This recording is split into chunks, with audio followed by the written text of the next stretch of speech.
Tonight's movie is about 4 desperate men driving jerry-rigged trucks loaded down with nitroglycerin through the treacherous hills of South America.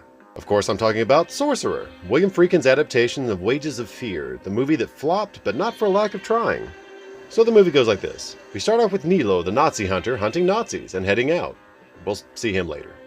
Then we get to Kasim, the terrorist, being a terrorist, and then the military comes for him, and so he's out. Back with you in a bit, Kasim. Then we meet Victor, the French money man who really sucks with money. Mine. He and his partner owe $2 million, and his partner bails, so he bails. See you soon, Victor. Finally, we get to Jackie, played by Chief Brody himself, Roy Scheider. Jackie and his buddies rob the most successful church in town and wreck the car getting home. Only Jackie survives, but the local mob boss had a brother who got shot in the holdup and puts a hit out on Jackie. So now Jackie's out. And by the power of happenstance, all 4 of these men from all walks of life wind up in the same South American town. How's that for a coinky-dink? Now, if you think being an illegal immigrant in America sucks, imagine being an illegal immigrant in South America where it really sucks.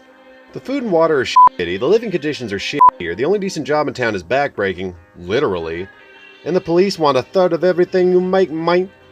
But this was back in 1977, they may have really cleaned up the town by then, but I doubt it.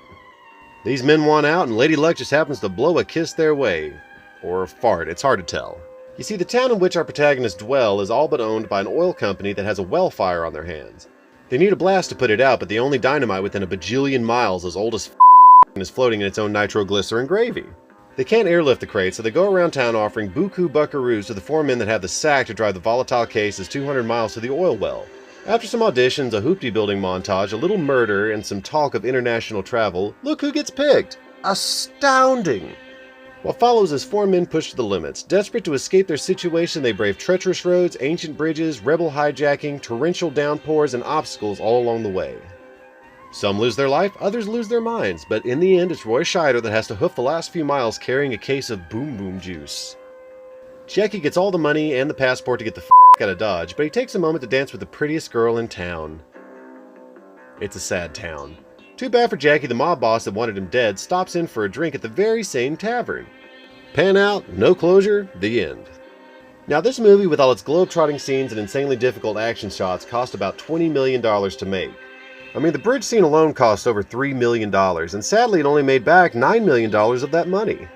Now, a lot can be blamed on the pacing because it's a slow hour-long build to the suspense of the latter half of the movie, but a good portion of the floppage could be blamed on the fact that it was released the same time as Star Wars. It was the season of high-octane blockbusters, and that is exactly what this is not.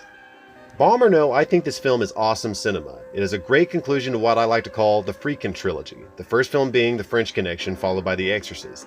These movies kicked off one of the most promising careers of the 1970s, but after the tragic trouncing this movie took, Friedkin never achieved that opus feel again.